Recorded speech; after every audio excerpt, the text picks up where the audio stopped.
Good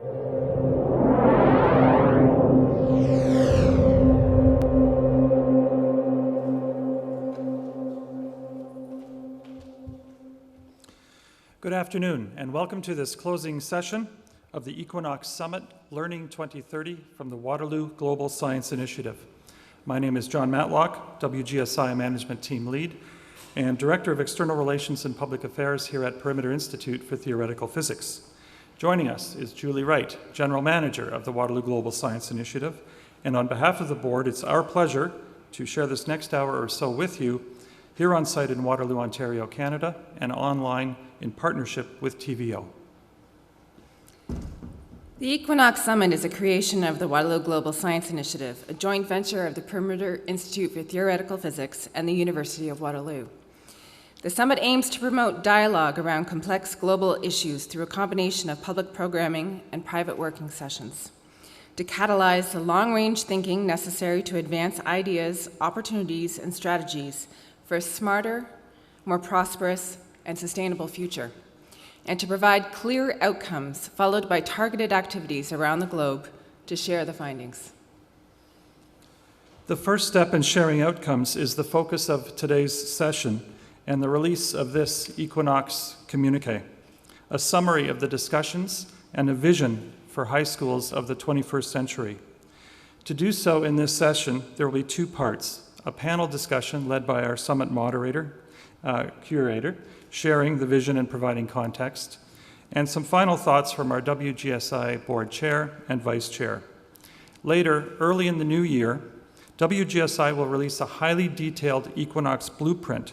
This will provide the concrete steps to move from vision to reality in practical and scalable ways. At the heart of the summit were three groups of people who collaborated on envisioning the best path forward to reimagine a school for the 21st century. They include experts in the learning sciences, policy, and investment, leaders in system design, education innovators, school leaders and teacher trainers, and young visionaries committed to positive change. To learn more about the people and the process behind the summit, please visit wgsi.org. We thank all summit participants here today for your insights and collaborations this past week, and we wish to acknowledge everyone here, including many of our special guests from across the political, academic, and business sectors. Thank you for joining us. Now, as you know, our curator is Dr. Michael Brooks.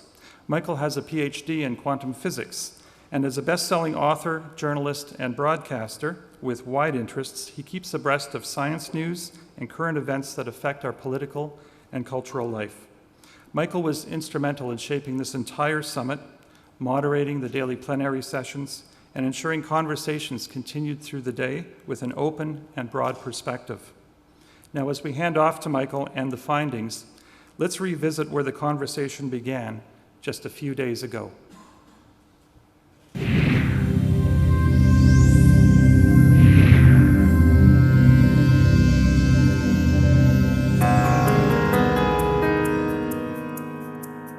In the last 12 months, the world has welcomed the birth of 134 million children.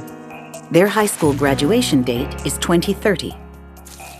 By current estimates, 61 million of them will never get to high school, let alone graduate. Not unless something in education changes, and quickly. Most of us had a factory schooling in an education system designed, conceived, and structured for a different era. Born out of the intellectual culture of the Enlightenment and economic model of the Industrial Revolution, school buildings, the school day, and the educational model used throughout the 20th century were largely based on the principles of factories. Subjects are separated, and children are educated in batches determined by the year of their birth. Bells ring in the same way they did when they were there to teach the future workforce about being punctual and efficient and responding to commands. Although the delivery method has changed, knowledge is still handed down from authority figures while the students sit meekly in their allotted place. Even the school day and the school year were designed for another era, when children had to be let out to work in fields, and when there was always someone at home at 3 in the afternoon. The goal was to transfer knowledge, but it created uniformity and engendered conformity. Though enlightened educators are moving away from this model in a few regions and districts, the movement is fragmented, lacking clear goals, and far too slow. This kind of industrial schooling has created an epidemic of apathy towards learning. By the time they reach high school, as many as 40 to 60% of all students, urban, suburban, and rural, are chronically disengaged from school. For every 10 children who start school, 4 drop out in sub-Saharan Africa, 3 in South and West Asia, 2 in Latin America and the Caribbean. 31 million of the world's children have dropped out of school and may never return. That is a tragic loss to all of us. To miss out on a solid education is to miss out on one of life's most rewarding and satisfying experiences. What's more, every additional year spent in school increases personal income by 10%. Statistics and studies bear out that staying in school is a road to better prospects, a more fulfilling life, and better health. But also because the next generation will be facing a radically different world than the one our educational system is preparing them for. The job market will be drastically different. The last 2 decades have brought us a completely different world, and the next 2 decades will likely create professions, products, services, and opportunities that don't yet exist.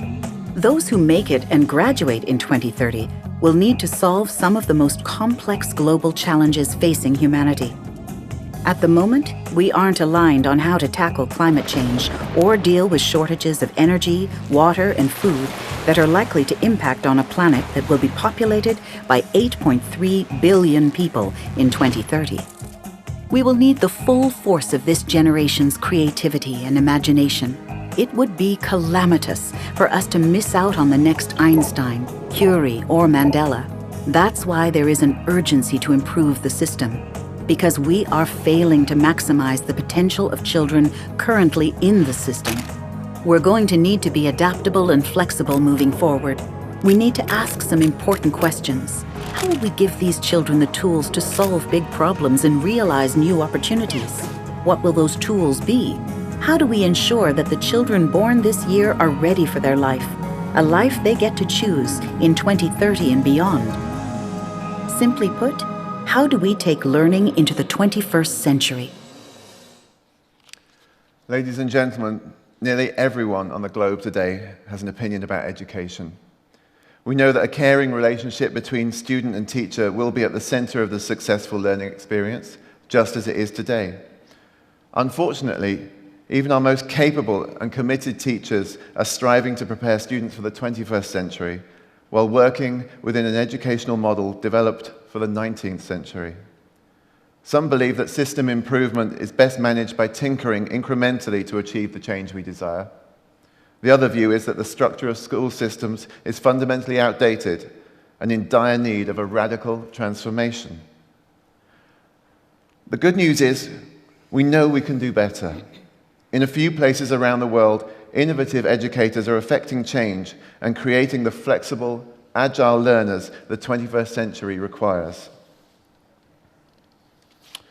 Over the past 3 days, our summit participants from 6 continents have been collaborating, debating, and prioritizing approaches to education that could, in fact, make a big difference in unlocking the potential of these citizens of 2030. It wasn't easy. We brought together an incredibly diverse group, multinational, multidisciplinary, and multi-generational, to take on this subject. So we are very happy to share with you now the Equinox Communiqué, a summary of what this group prioritized this week. To do so, we'll examine some focal areas.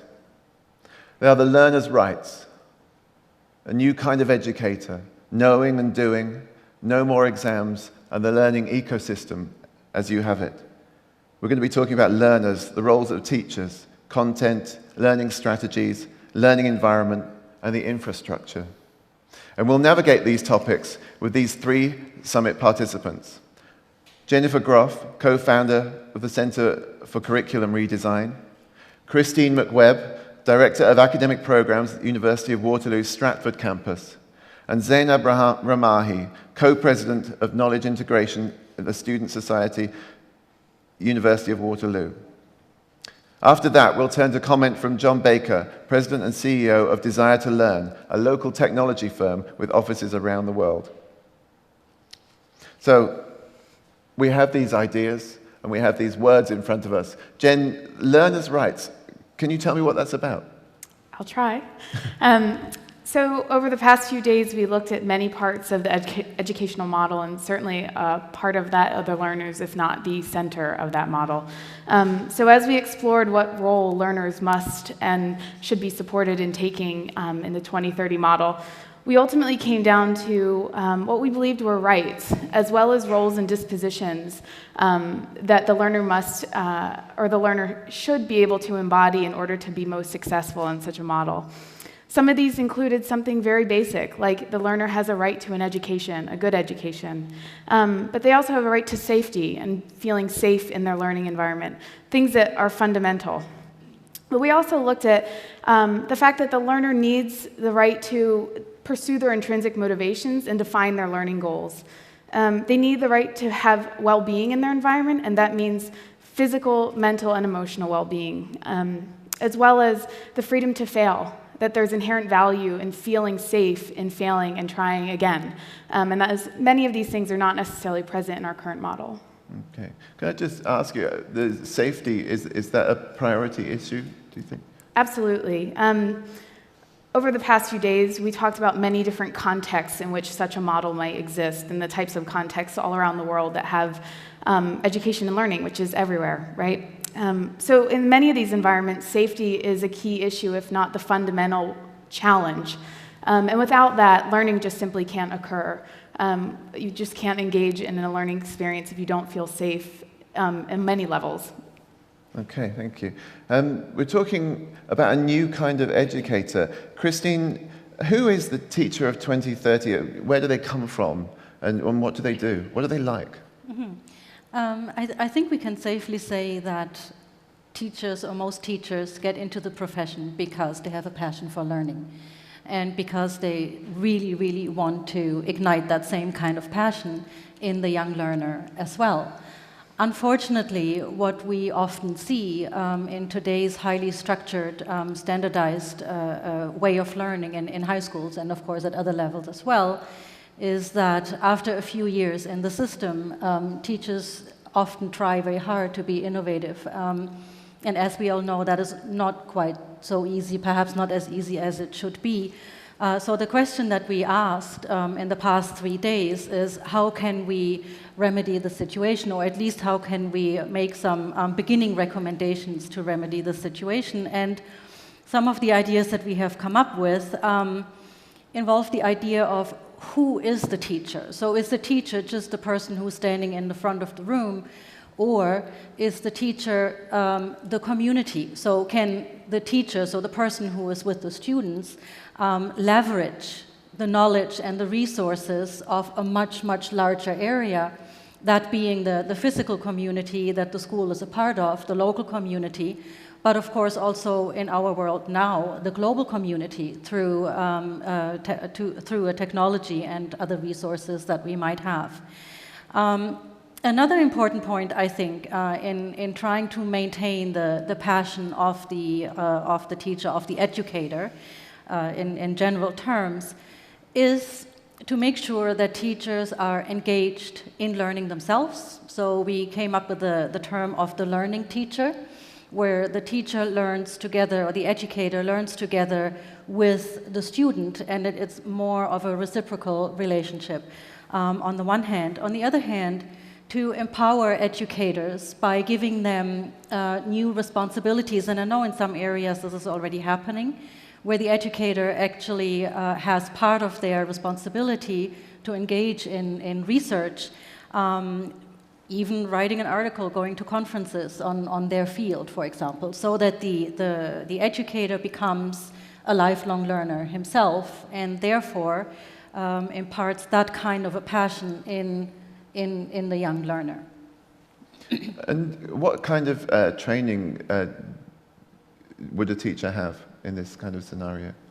That's a very big question, and we had a very long discussion about this during the summit. So, of course, as we roll out these recommendations, there will be far-reaching consequences into other areas, such as teacher education. I think a few of the key skills that the new kind of educator, as we call it, would need to have is a large amount of flexibility. A large amount of flexibility and being able to adapt to a changing environment. I also think that it is very important to be able to effectively peer evaluate with other teachers, as well as reaching out. So one thing that we talked about is that an educator who realizes, well, there are other resources out there, perhaps I need mentorship. And teachers could talk to each other wherever they are. Yes, I mean, we need to be able to take advantage, maximum advantage of the resources that we have. So being networked, I think, is key. Of course, we had a relatively short time to discuss all these things, so we'll be able to build on all the kind of foundations that we've built over as we sort of roll out the blueprint phase of this. I wanted to come to you now, Zainab. We've got these words, knowing and doing. Is this about what we're learning? Absolutely. So we've decided to champion the idea and develop the idea of a T-shaped learner. So at one end of the T, if you visualize the letter T, you have knowing, and on the other end you have doing. And through a number of habits of mind, 6 specific habits of mind that we've developed in the Communiqué, those habits of mind would frame and guide and be developed by core competencies that would then form that that narrow point of the T that does focus in on an area of strength. So again, up at the top of the T, you have breadth. We want students who have both breadth and depth. So the breadth means, interdisciplinary work and collaboration, being able to communicate your ideas with experts in other disciplines, but also having themes-based learning that develops the depth and reflects the complexity of our world and our societies in our classrooms. We shouldn't be, simplifying things, because that's not what the world isn't very simple. And this T-shaped learner model sort of builds flexibility into the student, doesn't it? And the ability to kind of go deep or understand where concepts come from and just deal with things that are thrown at them. Absolutely, and we don't believe that it really matters where that T is focused, as long as it's something that the student is passionate about. And you have to give that student some freedom and some flexibility to explore across a wide range of disciplines and to find that thing that they are most passionate about. Right. Okay. There's probably something on the screen that is troubling a lot of people, Jen. Do you want to explain to us why it says no more exams there? Sure. We're looking to get rid of exams. Assessment is such an integral part of our education systems, no matter where you are, and rightly so. It's an integral part to the learning process. Without assessment, we don't know what's happening in the classroom. We don't know what's happening with the learner. We don't know where they are, what their prior and misconceptions are, and how to build from there. So assessment is key to education. But I think what we've really come to in the last few days is the way that mechanism has gotten distorted over the last several decades in many existing education systems. And so it can't be a driving force in the way that it has been. It needs to be fundamental to the learning process, and that means getting rid of these monolith exams that occur at large points in the year, either once or twice a year, that carry a lot of weight, don't give actually a lot of feedback on the actual learning process that informs that individual learner's needs. So thinking much more broadly about what that means. So when we say no more exams, we don't mean no more ways of measuring learning. We mean getting rid of our current conceptions of assessment and exams and rethinking a model where we have a much broader vision of collecting information about the learner. What does that learner need today? How do I capture that data? And it doesn't necessarily mean A, B, C, or D and numbers. It means about capturing a picture of evidence that they can demonstrate over time, that can be used, and they can communicate out. Here's my demonstration of what I understand here. Here's how I understand what I need next, and how I can show you, be it another peer learner, a future employer, or whatever it might be, their current understanding of their abilities and strengths. So would you say it's very empowering for the student to know exactly where they are at all times? Absolutely, and we have lots of evidence of these models. We certainly understand many ways to use assessment. We just don't always do a good job of using these other models. But when a student has that type of understanding and ownership, a lot of these other dynamics that we're advocating for help fall into place. Okay, thank you. Zainab, what on earth is the learning ecosystem?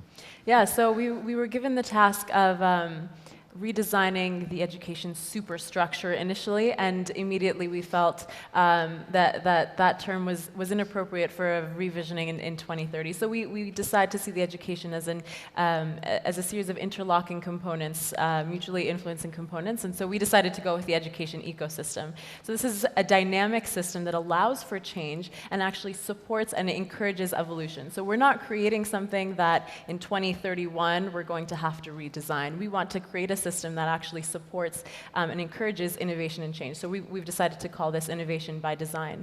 But the focus of the learning ecosystem, the place where decisions are made that affect learners and learning environments, is going to be students and teachers. So we want a more equitable distribution of power around the table. You know, instead of just having policy school board representatives, we need to bring students and teachers directly into those discussions, not in a consultation perspective, but right at the heart of decision making, to better reflect what goes on in the classroom and who has the power to change a learner's life. So this is not about some kind of crazy anarchic system. This is about giving the right people the right amount of control in all the different levels. And the right supports as well, because we need to understand the importance of policy, and we need to understand the importance of government benchmarks that will always influence a school system, but we also need to recognize that student and teacher voices are not being well represented at those tables. Right, okay. Christine, we talked a lot about the school for the 21st century. We moved away from talking about schools for much of our discussion and talked about learning environments, because it's not clear, what a school will be, whether it's how it's defined and when it happens and everything else. I was wondering if you could kind of talk a bit to, what these schools might look like.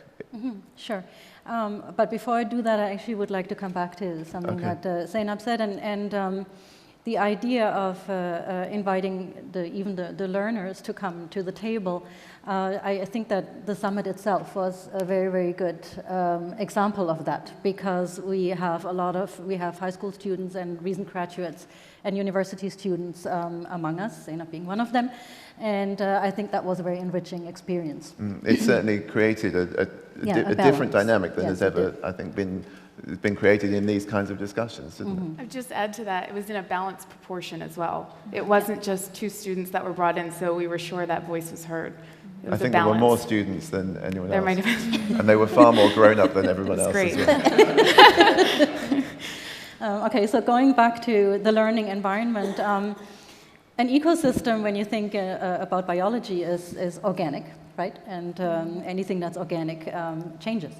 And so that is why we chose that term, because what we want to bring across is that the learning space needs to be very, very flexible.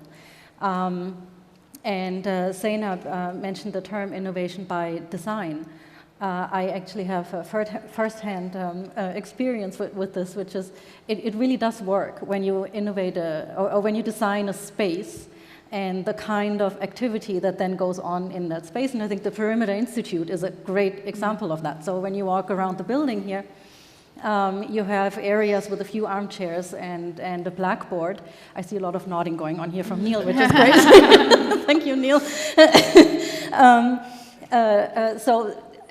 People are invited to come sit down and have very informal discussions. And so I think the same can be true for a learning space. I think flexibility, again, really is the key word. Another key word, I think, is viewing the learning environment as a community hub. So just as I was saying earlier with the educator that should take full advantage of the resources out there, locally and globally, it's the same for the learning environment. And the way a structure, whatever structure that might be, is built will send that message symbolically, I think. So the idea being that ideas and information percolate out of the learning environment, and at the same time, the community is invited in. And a lot of sharing can happen that way. So I think we need more dynamic systems for faster innovation that will be reflected in the learning space. And I'm not suggesting, we talked about safety earlier on, I'm not suggesting that in areas where safety is a concern, that means a very large open space, for example, if that is in any way a danger to the student, but in whatever way that is possible to implement. Right. If I can also just pick up on that last point, we talked a lot throughout all of our discussions about context dependency. So I think that brings up a good point, you know, if the issue of safety, but there are a number of other issues that in this communique we're not trying to prescribe precisely how things should be done, but the goals and the aspirations of education in 2030. And we recognize that, you know, a different set of resources, different cultures, different communities are going to be implementing this in different ways if they choose to do so. Yeah. Something that people might be surprised not to see up there is any mention of the T word, technology. Jen, do you want to talk very briefly to what we discussed? Sure. Let's replace the T word with tools, because that's what technology is. You know, technology became a real sticking point for many of our discussions for lots of reasons, one of which access to such resources. You know, we live in the 21st century where there are many digital technologies in many places, but not everywhere, and it varies across that spectrum. It came down to the point, again, that we're designing learning environments and learning experiences for learners of the 21st century. And so deciding and accessing whatever tools best facilitate that, in large part come down to the context of the local learning environment. Certainly 21st century tools are digital tools. Digital literacy is certainly a hot topic in education and a key need for most learners today. But it's about figuring out the right tools that work for your local context and what you have access to with the resources that you have. Okay, thank you. Christine, just one more question to you. What does all of this cost? A lot. No. No. And this, of course, is a very poignant question. And everybody talks about the funding of education, which keeps going up and up and up and up at the expense of other areas such as the health sector, transportation, and that sort of thing. But honestly, I think the opposite is actually true. I think that in a lot of cases, it will be a lot more cost-effective.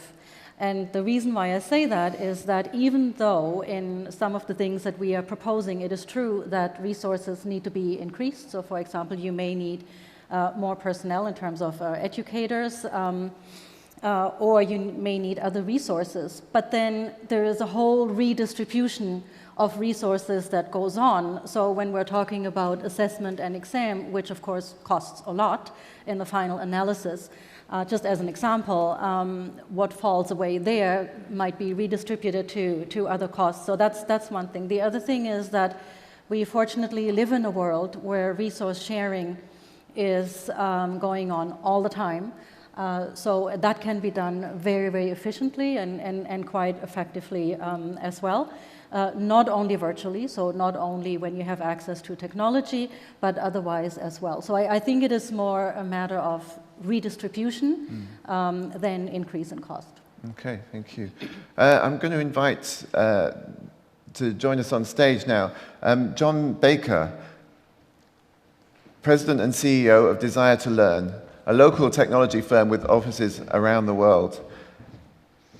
John founded Desire to Learn in 1999 at the age of 22 while attending the University of Waterloo. And he saw that online digital tools could open the door to entirely new and more effective models of learning that could be used by students and employees around the world. The company achieves this goal by fine-tuning teaching to each learner's strengths and weaknesses and make the learning experience more personal, adaptive, and accessible. John, you've sort of heard and seen our vision, I hope, for 2030. I wanted to take a moment, really, to consider the shorter term. So this is a space, the education space, that you're working in every day in regions all around the world. Is this future of education, as you see it from here, a partnership between government, our communities, and private companies? Well, I'd like to applaud you for all the effort that you put in over the last few days and at the summit. We see this as an opportunity for real partnership between companies, between governments, between educators, to really have a transformational impact on the learning experience. And as I travel around the world, whether it's in Singapore, Australia, New Zealand, Europe, everyone's struggling with the same question: how do we really reshape the educational experience for the future? And together, we can start addressing some of those questions. I think there's still a lot of research to be done, but I think we're at the very beginning of a real big transformation in the whole experience that a learner will go through lifelong. One of the things that really surprised our summit participants was that you say there's a lot of research to be done, but actually many of us sort of discovered through talking to each other that there were a lot of solutions out there that aren't really being shared around the world. Do you find that? Well, absolutely. So I visited a small school in Australia, and they have 300 different units they offer the students, and they can pick which educational path they want to go down in high school. And wow, that's impressive. Or you go to Singapore, and they're rethinking how workforce development is done to really relink workers that are in the workforce today to being re-educated into the future, so that they're always constantly learning and thinking about this as a lifelong journey.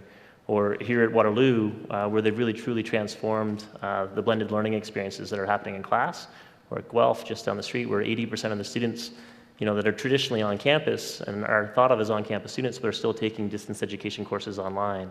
So there's all of these pockets of innovation and real good ideas, but there's really no one that's been helping pull these all together in a real common framework or blueprint for really to help educate everyone else that really needs to invest in this infrastructure for the future.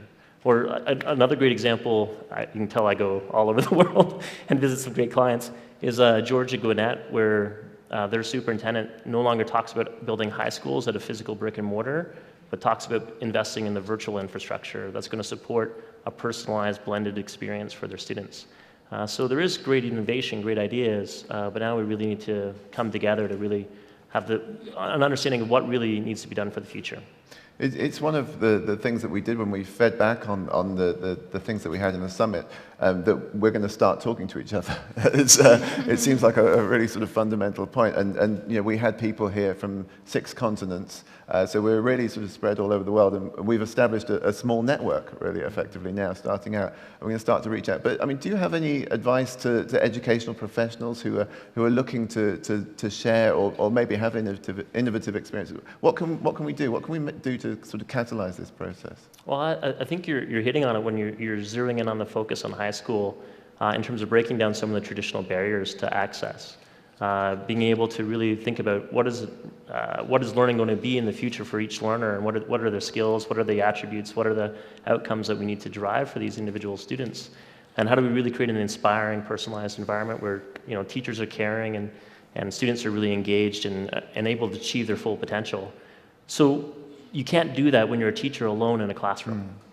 And so some of our clients here in Ontario, for example, they've created a community where the teachers can share ideas. So if you're teaching science in grade 9, well, what's the best practices? What are the great ideas? What's the inspiration? I'm struggling with this key concept.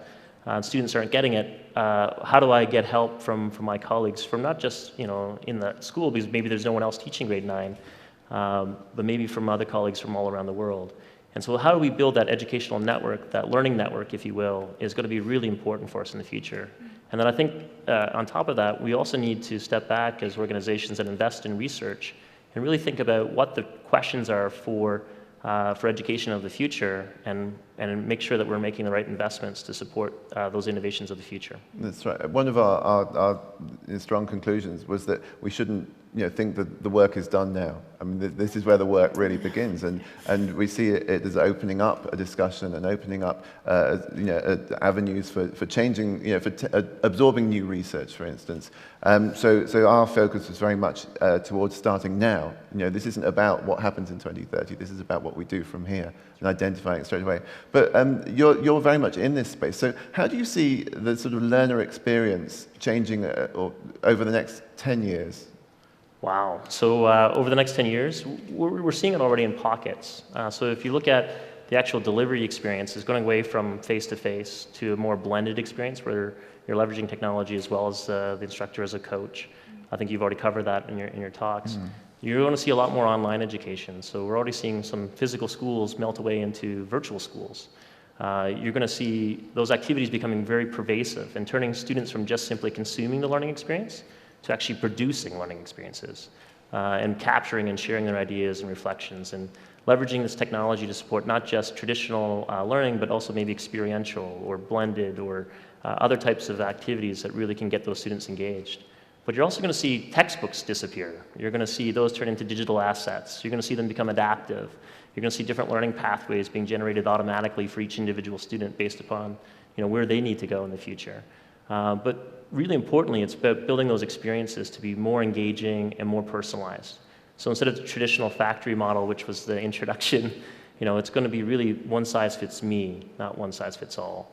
And all of those big trends, those big themes are really going to center around how do we really create an integrated learning experience for those students that gives them a whole range of different pathways for the future, but doesn't dictate this is the one you're going to go down and doesn't get them trapped or into a dead end, but allows them to have that foundation so they can jump from one idea to the next. So, as I went to university, I thought I was going to be a doctor, but, I wound up being an engineer and then running a company. So, being able to give the kids and the next generation of learners that foundation so they can go out there and conquer the problems of the world is really important. Okay, Christine, you wanted to come in on that? Yeah, this of course presupposes access to technology, right? I'm just wondering if you have any thoughts on how these massive changes, which I totally agree with you, will come, I think. How will that play out in geographical regions where perhaps access to technology is not quite as widespread as it is here or in other parts of the world? Yeah, so I think the access to technology is still a really big factor. Just over 1 billion people have access to great technology today, but there's still billions more. I think the stat was over 8 billion shortly. We have a big problem in terms of investing in that infrastructure to support equal access for this type of learning experience for everyone around the globe. But by educating the students that can have this technology and giving them the best experience, then they hopefully can go off and help solve some of these other problems around providing more access or breaking down some more of these barriers. If I just rewind the clock to me, starting off, if you were blind, you couldn't access learning as effectively as anyone that was sighted. Well, that's no longer true today. You can access any course from any program anywhere in the world that's leveraging this type of technology equally with everybody else. So give entrepreneurs and give organizations a chance to go break down some of those barriers, and they'll rise to the occasion. You just have to give them the investment and the drive to do so. Okay, welcome to our summit, by the way. Clearly the discussion continues. We opened our summit with Gallup Education's Brandon Bustede, and he talked about the teachers who care, and this very much became central to the discussions that we had. And the thing that was universally acknowledged was that we all had teachers who cared, and we all knew teachers currently working today, the vast majority really care about what they're doing, they're passionate about what they're doing. We're not talking about any kind of lack of care, we're talking about hampered ability, if you like. I was wondering if you could talk to whether technology can enhance this sort of teacher-learner relationship. So I really like that idea of caring. I think it's one of the key ingredients that makes a great teacher. Just like everything else, there's many ingredients. They've got to be inspirational, they've got to care, they've got to certainly understand the subject that they're teaching. Really engaging those students is going to be the driver, and caring is certainly a big part of that. If I look at my parents, who are educators that taught in the traditional classroom for a long time and now teach online, they find that they actually, in the classroom, we're only able to reach and care for a certain group of the students that really engaged or really wanted to dive deep into the topic. But online, they're actually able to build a personal relationship with absolutely every student in the class because they're providing direct feedback, they're having dialogue, they're having discussions, and they actually find the experience as good or better than what they had in the traditional classroom. So yes, you can build those caring relationships, you can break down barriers to access, and you can deliver a great educational experience with or without technology. There are certain types of course, though, that don't lead to any kind of relationship. I'm thinking in terms of the MOOCs. Sort of, once things get to a certain scale, we kind of apply technology, and then you do lose that personal element, don't you? Well, yeah, I think today's MOOCs are more broadcast model, kind of like when we used to do learning through TV. or traditional textbook. And I think if we were to look at what makes online learning successful, it's when you can build those relationships, engage with a caring peer that inspires you or a teacher that inspires you. And the more that we can make this learning experience more personal, the better. I think people forget when building these MOOCs today is the role of the teacher, the role of the parent, role of the other stakeholders in the educational journey. And the more that we can get them engaged, the better. It's not about less teachers, it's about more teachers. It's about giving them the tools to really engage those students and help them achieve their full potential, not give them sort of the lowest common denominator educational experience. Another aspect of the discussions we had was about how there are many societies in which education and every provision within the society is very much a collectivist. It belongs to the community kind of thing. I mean, do you think digital technologies encourage a more individualistic approach to education?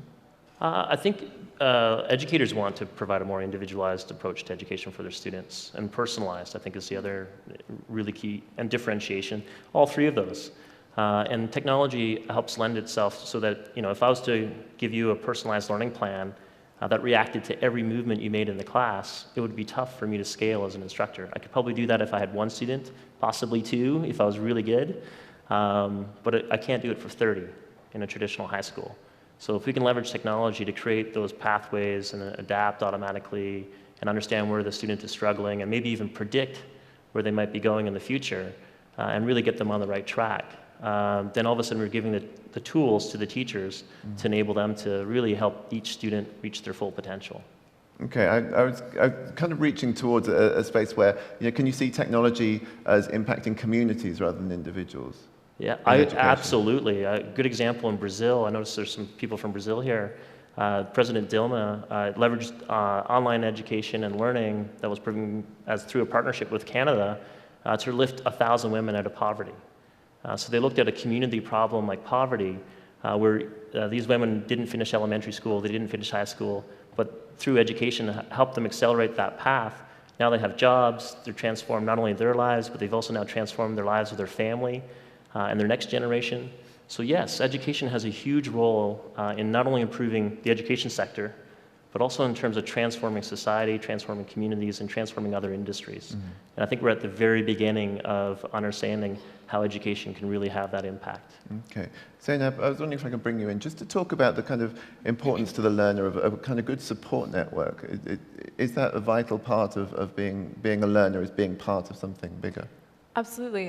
Bringing it back to that issue of being rooted in the community, I think is very, very important. And that's how we can, I talked about translating, passion and knowledge into action. So that's one of the frames or one of the habits of mind that we envision. And I don't think it's until a student feels that they have a voice and that they have leverage and that they have influence in their respective communities, whether that's personal, whether that's on an individual level, on a local level, or on a global level, until they feel like they're connected to that, until we, ensure that they have those voices or stop preventing them from speaking, they'll be motivated to create change. So it's a kind of redressing of the balance of power. Absolutely. Yeah. John, if I can ask you, we talked a little bit about partnership between government, communities, and private companies. Can we come back to that and just give me a sense of how you see the kind of the distribution of power, as it were, between those three? Who's kind of leading this? Well, my hope is that at the center of it is the learner, and then obviously parents and teachers and other stakeholders that are in making sure that they've got the best educational experiences. But who has the power? I think the better question is what's the alignment of values and what's the alignment of the goals and objectives for those organizations working together. So if I look at when we state here's what we're trying to do as a company, we say it's about improving the enrollment, it's improving the graduation outcomes, it's improving retention rates, improving graduation rates, and that's what we focus on when we build our technology and support our clients.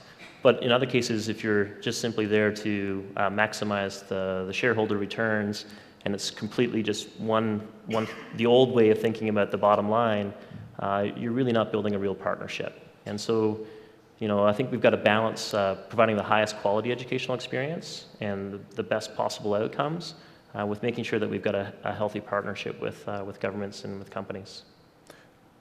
would you see the role of setting certain things like curriculum, say, as government responsibility?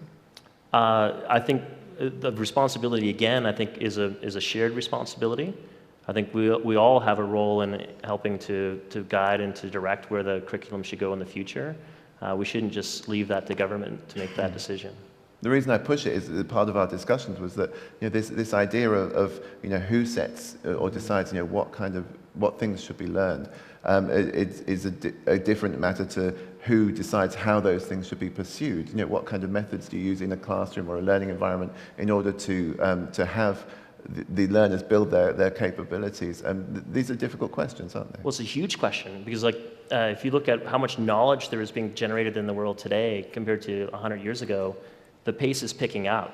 We don't have to educate the people today with the exact same knowledge as 100 years ago. That's doing them a disservice. They need to really learn a lot more. So the whole exercise of what's in the curriculum and what's not in the curriculum is really important. But more importantly, how do we help them accelerate their learning? Because the pace is not slowing down, it's picking up. And we really need to think about new and creative ways to really engage them. And then, I also think there's a role for researchers here, which can look into the future and say, here are the jobs for the future, here are the skill sets, here are the competencies, here are the outcomes, here's the characteristics, here's the vision for the future, and how do we map that back to the foundation we're providing to high school students or elementary school students? So if critical thinking, which I believe is really important for the future, is really foundational, well, how do we improve the curriculum to support that? But that should be research-based. I don't think that should be just us sitting on a panel and just going, well, I think it's this. Jen, go on, jump in. So I want to unpack some of the language used, which was who sets the curriculum. And I think much of the work of this past week was looking at frames that we approach this work with. And I think part of the challenge, the reason that we are where we are in education is so inert and so static, is that we think of things like setting the curriculum. And we don't want to set, content and curriculum was one of the themes for our work. And one of the things we didn't want to happen was to say, here's our take on it, let's revisit it in 2031.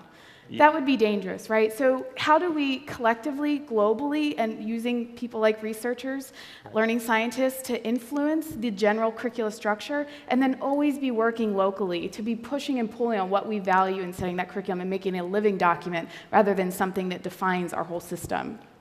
Well, and I think that's your problem with assessment as well, where assessment traditionally in education has been, we look at a study over 5 years and see what the impact was.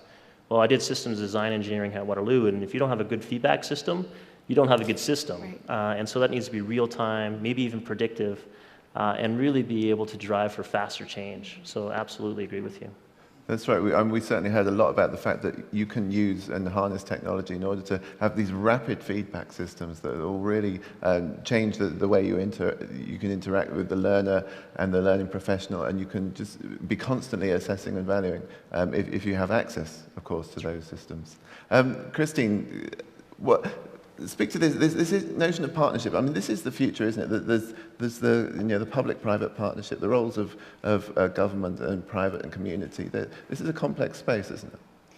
It's a very complex space, but it's not an unmanageable space, I don't think. Okay. And I think it's a very welcome space. So, for example, as a university professor talking to John, who has lots of industry background, I mean, I just think that we can really learn a lot from each other. I think that this whole idea of a set curriculum, a lot of it really comes down to the notion of disciplines, right? So, I mean, maybe that's also a starting point. Do we really need the notion of these separated, segmented, isolated disciplines? Well, you can probably guess that the answer that we had discussed is no. We're seeing the end of trigonometry, aren't we? No, not necessarily, but no. But no, that's not it. And we said that certain skills do need to be taught, but the question is, in what configuration do you teach them? So one of the recommendations that we were discussing was that perhaps the teaching should be more problem-based or theme-based even.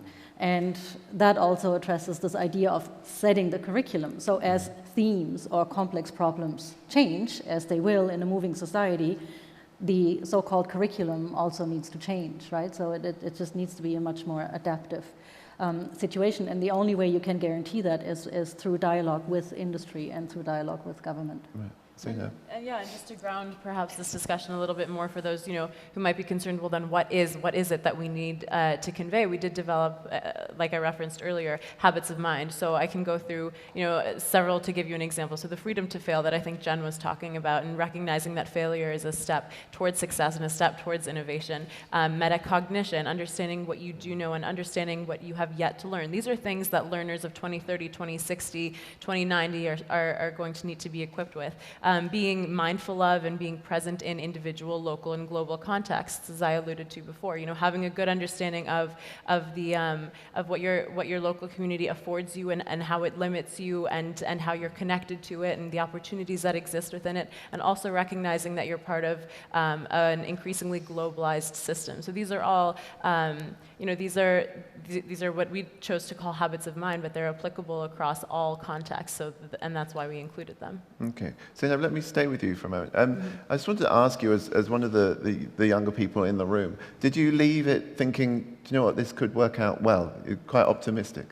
I'm extraordinarily optimistic, and I approach that from two different perspectives. One is a great need. I recognize that there is a great need to produce students in a way that we haven't been doing thus far. We have incredibly complex global issues, and we're not preparing students by and large to face those, and so we really need to do that. And the second is, it's already being done in so many small pockets, as John talked about, as other people have discussed.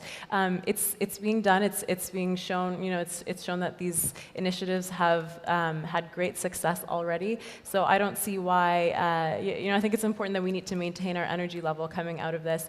Remember what we're trying to do and what we're trying to build and the scope, the magnitude of what we're trying to build. And that should lead us forward in carrying this out in our respective places around the world. Okay. John, do you think there needs to be an acceleration of the pace of change? Change is happening. Yes. But is it happening fast enough? I've not seen more willingness to change than I have in the last couple of years. I've been doing this for about 14 years since I was in university, and the pace is certainly picking up, and the willingness to at least look at the possibility for change.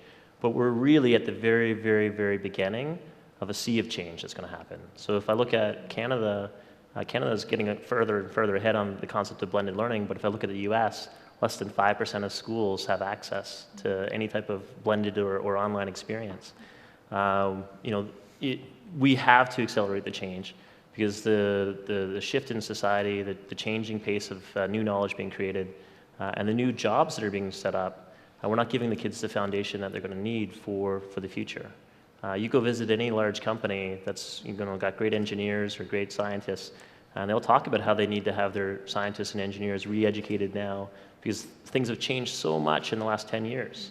Tell me more about that. What kind of skills are they looking for now? Well, a great example is when I was in university, we were taught software development life cycle, and I had a waterfall cycle, and now it's all agile, and we have a whole new methodology for tackling problems. We used to be comfortable with a monthly, rhythm to meetings. Well, that's no longer the case. It's stand-up scrums every single day to really try to figure out how do we tackle the problems of the day, and really keep ourselves very agile in terms of adapting to the different environmental factors. Yet still, we really need to be able to have the skill sets to put together the big picture, take A and B and figure out what C is going to look like, because that's very rare in today's day and age. To really have the cognitive skills, the ability to synthesize new knowledge, the ability to do the research that's going to be required to really support putting us in the right direction. So yes, we have to accelerate, and we have to do it now, or else we're going to be setting ourselves up for a competitive disadvantage in the very near future. Right, so it's not about having a grade at a certain level getting you a job anymore. Employers are actively looking for something beyond that. Completely different. It's no longer about being able to just simply problem solve. It's now knowing how to find the right problem to solve. It's no longer about just taking a task and repeating it. It's now trying to figure out, well, that task is broken, and I need to figure out how to fix it with a new methodology, and then I need to be able to articulate that very succinctly to a large array of people. All these new skills are coming into play that the traditional approach to providing education needs to continue to shift and evolve. Jen, is this why we're in this position where, saying no more exams is something of a slogan, but because they're not doing the job that everybody thought they would do?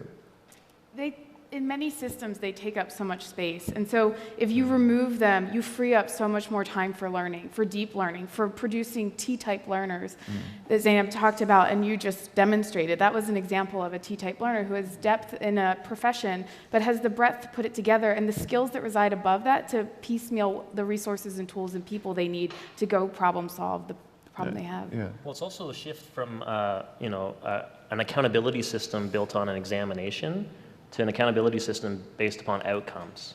And now just rethinking how we demonstrate those outcomes. So if you've got public speaking skills, well, how do you demonstrate that? Is that an exam you write, while you're in a big theater? Probably not. It's probably going to be like, here's my portfolio of my work, and here's a couple of videos of me doing a presentation. So we really need to think about better ways of doing assessment and moving towards more of a strong foundation versus an exam. Typically, you pass or fail. Whereas if you don't understand fractions, you're never going to work at the Perimeter Institute. And so we can't leave that one little piece of your educational journey out. We need to make sure that we understand where the strengths are and what outcomes you need to have and what that pathway is going to look like. All right. Christina, let me just ask you this. As somebody who works in the higher education sector, many people, certainly for me in the UK, you get your A levels and you get your grades and you go to university and the university assesses you, or you think it assesses you on grades. Are universities not really assessing? They're interviewing, they're sifting, and are grades an issue? I wish I could or say... would a lack of grades be an issue? I can only talk to the situation that I'm in Ontario as far as systems are concerned. I wish I could say that they are not only assessing on grades, but unfortunately, I think in 90% of the cases, it's only on grades right now. So that's what I think we said earlier, is that this kind of a massive change in the education system for high school, it's going to have ramifications in other areas. I think that grades are, as I think most people would agree, in some level arbitrary, because they're mostly numerical, and exam-based testing is, you have one shot at it, and if you don't feel well on that day, for example, well, rough luck. So it's a little bit arbitrary in a sense. Unfortunately, the kind of mass education world that we live in now makes any other form of admission criteria, let's say, quite difficult to implement with the resources we have. I mean, that's just the reality. Right? But it's doable. Yeah, I think so. Zainab, we're just going to go to audience questions in a moment, but I'll leave you with the last word. You want to make a point? I wanted to ask you a question as well, Sure. Which is, do you think this will kind of democratize access to higher education and things beyond? Will this help the students who don't like exams, don't do well in exams, to actually sort of fulfill their potential much better?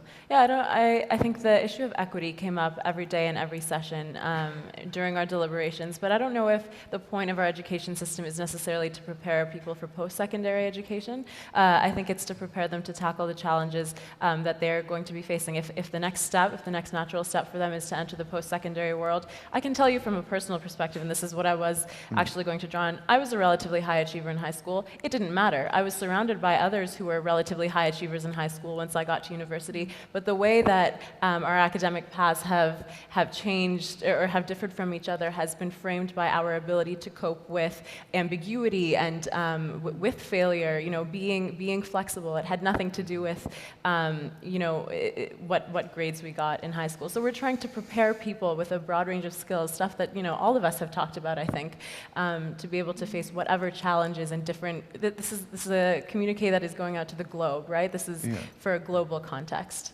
Okay, thank you. I have to say that I was left with an enormous amount of optimism, largely as a result of some of the younger people in the room were basically outshining most of the rest of us. Sort of optimism and shame at the same time, the fact that I seem to have wasted the first 30 years of my life.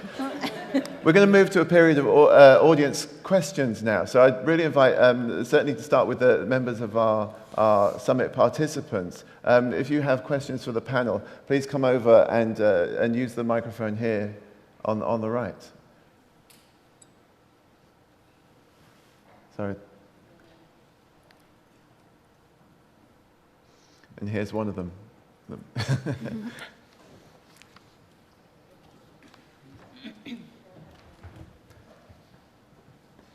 One of the great things about our summit was the representation. It was so diverse and extraordinary. And thanks, Lenny. We'll take your question now. Are you only saying that because I'm Aboriginal? No, I'm saying I'm looking through the whole lot of them. This is what I had to put up with for the whole of the last 4 days. I would always say I was the one who had to say the wrong thing so that everybody else could say the right thing. Okay, in my high school, like we had a, I didn't go to a traditional high school. Like my high school was really different from what normal students would actually go through. Like my high school incorporated traditional values and traditional Aboriginal beliefs. So I actually have 2 questions. How much adaptation, do you? I just kind of want clarification for everyone else on how much adaptation there would be for, like, the really down-to-earth local context.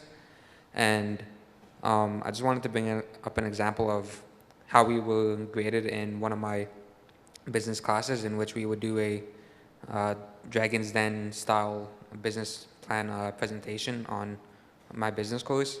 And we were like assessed on how well we did for our presentations and how well we knew our own business through the business plan our own business plan projects that we built up from our own ideas and from our own perspectives.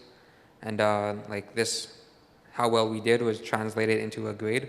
So I was wondering if you believe that would be, I guess, a good hybrid system, or if we should switch to a hybrid system while we move to this no exam situation. Okay, let me ask Jen that first, since you spoke to exams. So the example you've just given is an alternative form of assessment. I would question the value of translating it to a grade. I'm guessing you had to, given that's what your system used. But it's a great example of where the actual context pulled out all sorts of nuances and the skills you needed to be evaluated on, to get feedback for yourself on how to improve, and to demonstrate what you're strong at and what you need improvement on. It's how we document that would imply a new type of assessment rather than just giving you a grade. Zainab, would you agree? Yeah, no, I would agree, and I think the first point that you spoke to about adaptability, so it's important to remember that we will be, localizing everything that is in the Communiqué, but we're also preparing people that will be interacting with those who are not in their local context, and so I think that's, one of the underlying threads throughout the entire process. Christine, does a hybrid system work for you while we make these sort of transitions? I actually think that's a really, really good idea. It's always better to move towards a new goal in steps rather than very, very abruptly. Just a point to the first part of your question. I think it is very desirable to cater to local conditions because local conditions will vary greatly. I mean, the local conditions of southwestern Ontario are not the local conditions of Uganda, because we have a representative here from Uganda, and we talked about that quite a bit. And a lot of what might be talked about in schools here is just simply irrelevant, right? So I think it's absolutely desirable to cater to the local conditions. Thank you. Thank you. Let's have our next question. I think what you've just been touching on and what I've been most impressed with is the seemingly flexible and adaptable nature of what you've produced. And I'm wondering, I know this conference was centered around high school, but was there discussion that went into, how does this even, it's something that looks like it would work in elementary school and in post-secondary school. So I'm just wondering if those kind of discussions happened and what kind of ideas you had about even moving this model beyond the context of the conference. Zainab, what do you think? Yeah, I think that was at the forefront of my mind, and that was maybe an assumption that all of us questioned. I think on one of the first days, it was: are we talking about a system of education with interrelated parts, or are we talking only about a high school? And also, what does even high school mean in certain places? Somebody mentioned that for them, secondary school started at age 11. For me, it was, age, 13, 14, 15. So we have to, I think it's most helpful to think from a systems perspective, and I absolutely agree that the things that we have come up with here are applicable at all levels. It's certainly a starting point, isn't it, Jen? Yeah, I'm speaking for myself here, but one of the things that inspires me most about the notion of the blueprint and ultimately what will come to be is it also not only inspires and then guides potentially, but it acts as a tool through which you can do this adaptation. And to Lenny's question about integrating in local content and curriculum, same ideal. So it serves as a mechanism by which you can facilitate these discussions in your local community of stakeholders. Okay, thanks. Hi there.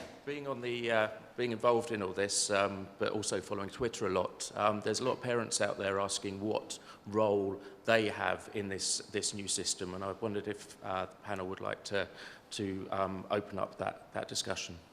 I can speak to that in terms of our going back to that education ecosystem I was introducing before, and the summits that we have planned. We have parent representatives at the table, and so for us, we absolutely recognize the power of parents and the interest level of parents in their child's education, and we don't think it would be helpful to exclude them from those decision-making conversations.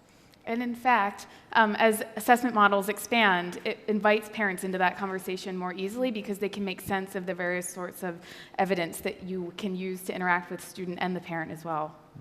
And I think if you look, I did a great course here called Epistemology of Systems Thinking, and actually looked at the educational system and the actors within it. And what's amazing is people forget that the parent is the second most important actor in the system, not the teacher.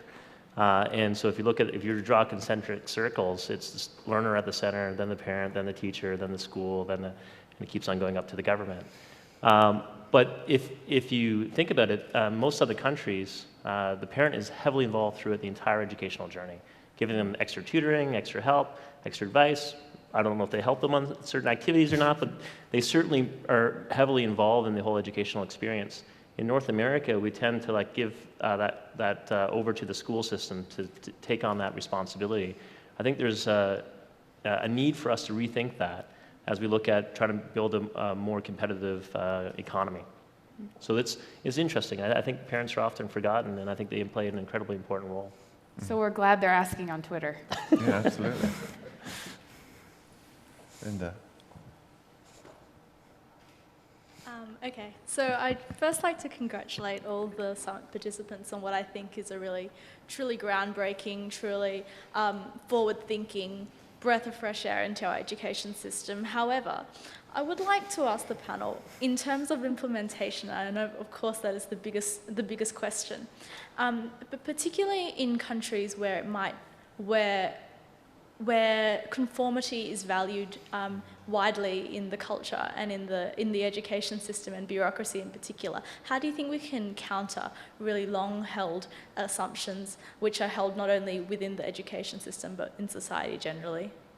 I think that Lenny actually gave us the answer to that with his previous question, in that any kind of a change will not come about abruptly but in transitions.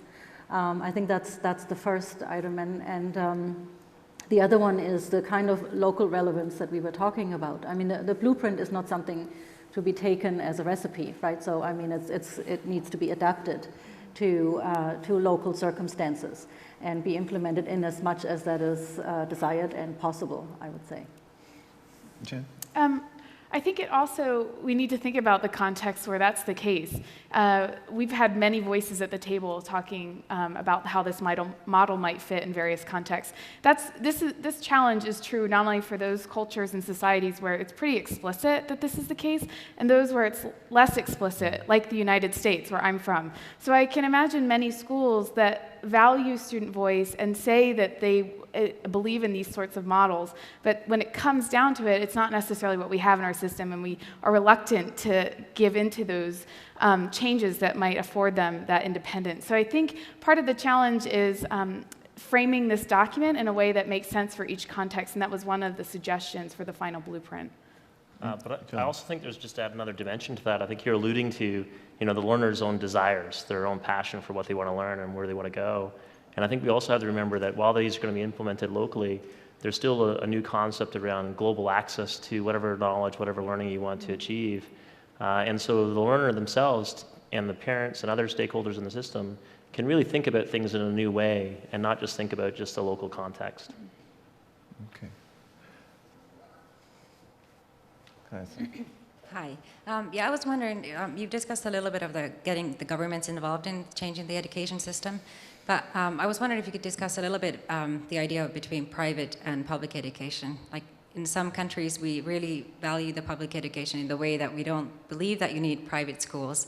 So have you, what do you think of it? Have you considered, like, does it create perhaps more inequality if this sort of education would be only implemented in private schools, or does it make a difference? Nobody wants to take that one. I'm going to force you, John. I'm sorry. Oh, man.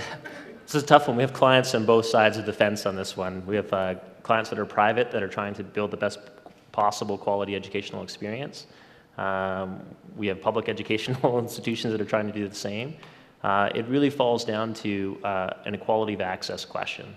You know, what does your society or what does your country value? And if it's being able to break down some of those social barriers, if you will, in terms of mobility, then there really needs to be a well-funded public or a well-funded public-private system to really support an equal access to opportunity. And you know, even Warren Buffett, who's probably one of the best capitalists in the world, will highlight the fact that the public education system is really the only thing that's left that's enabling that social mobility.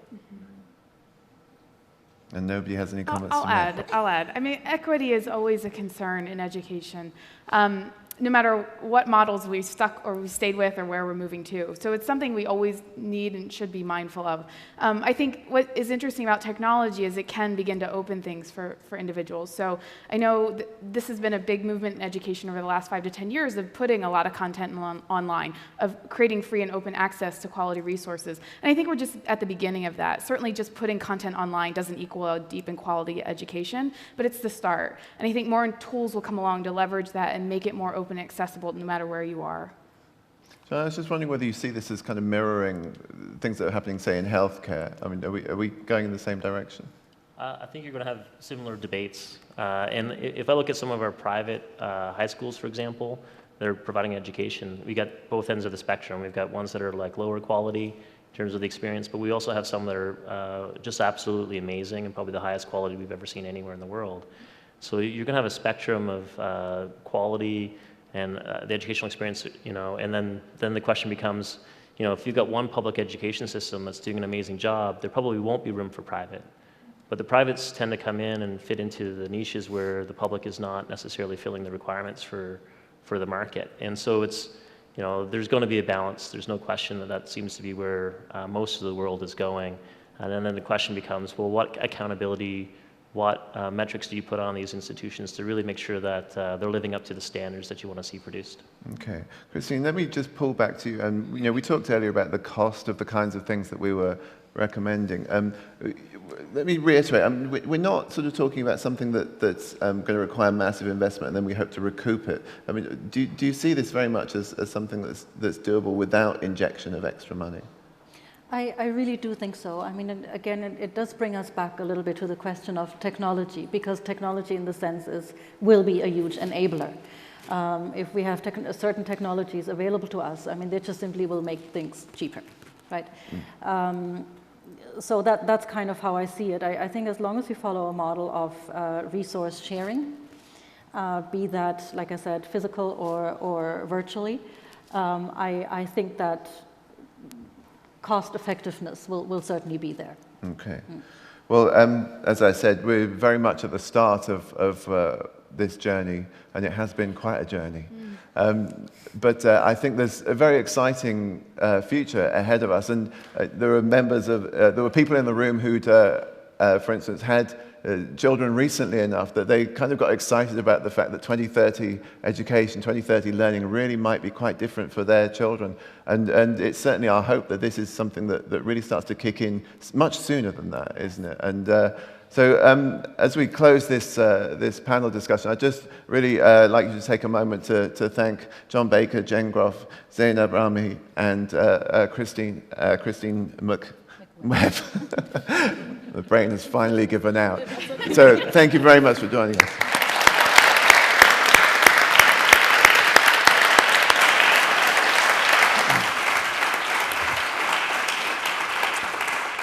And And thank you, Michael, for a wonderful job curating all week and all the work that went into this summit for the past year.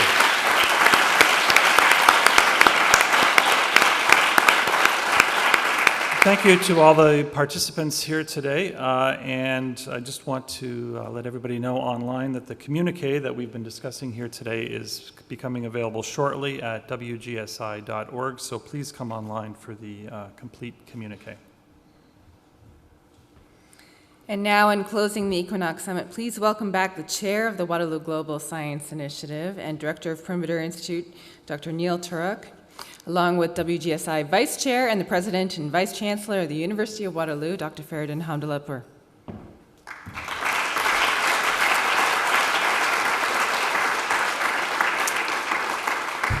Thanks very much. It's been an amazing week. I didn't understand how you could possibly tackle such a difficult series of questions in such a short time and emerge with a consensus. It's really quite amazing, which is both radical and pragmatic. And I wanted to say something which sort of struck me during this week, which is, why are we holding a summit on the future of education in a theoretical physics institute? And there's actually a very simple reason. Theoretical physics is really about the universe. And it's about understanding the universe and just contemplating the universe and the power of the human mind to comprehend it and to utilize it is a very humbling thing. And I think you walk through the doors of Perimeter Institute, and we do too, all the people who work here, and to realize this is a place dedicated to improving our understanding of the universe and improving the state of the world through that understanding. It's humbling to all of us. And everyone who walks through the doors at Perimeter, I think we're encouraged to leave our ideological baggage behind. And so it turns out that this is an ideal venue for contemplating the future, for collaborating on new ways at looking at the future, to leave behind the mechanical views of reality many of us have, be it political, ideological, or whatever. And that's really what's characterized this summit, is people from such diverse backgrounds. So one participant described it after the first day. He said it's like bringing representatives of 50 religions together and asking them to design one. And it did feel a bit like that on the first day. But on the second day, that went away. And I think right now there's an amazing degree of convergence around interesting new conception for what education should be. So it's been a massive pleasure to host this. We're totally committed to supporting you in the future. We do not want this to end after this event. We're not really a conference holding place. We're a place where ideas emerge which change the future. And that's what we want to ensure happens. So thank you.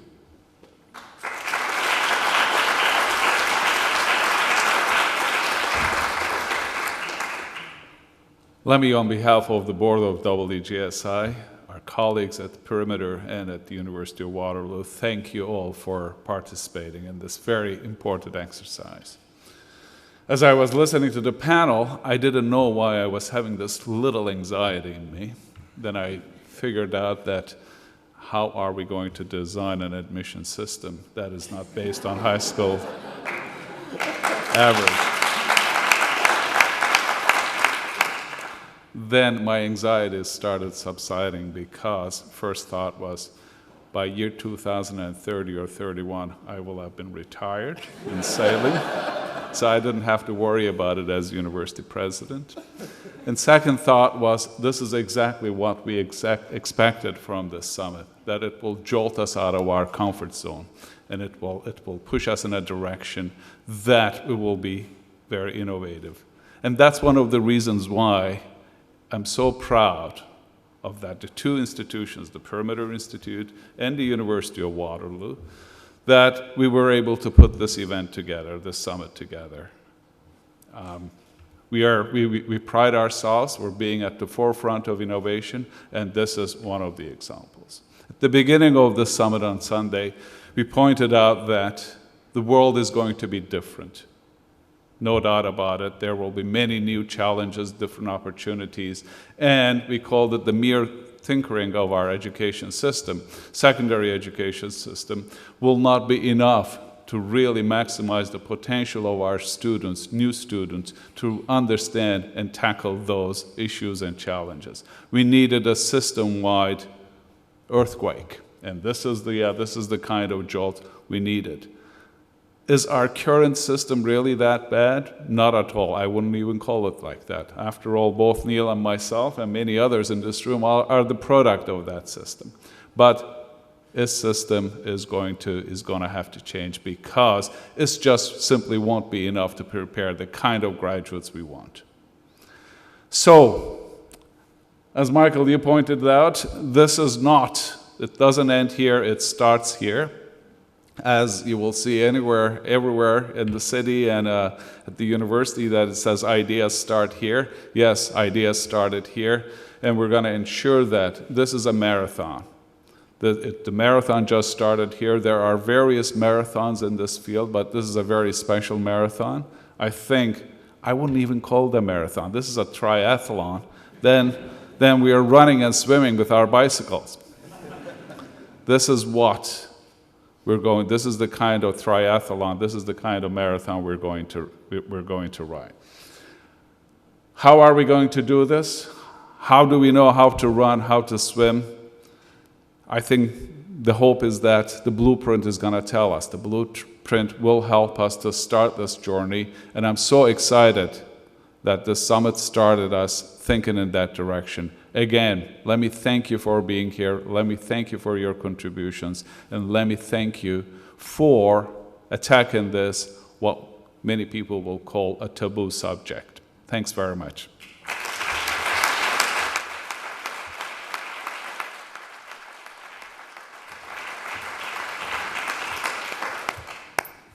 As Faradin mentioned, the work accomplished here this week doesn't end as we leave the theater today. The Waterloo Global Science Initiative will be working, as Michael Brooks also mentioned, to further develop today's findings into the Equinox Blueprint, so I do have a job after today.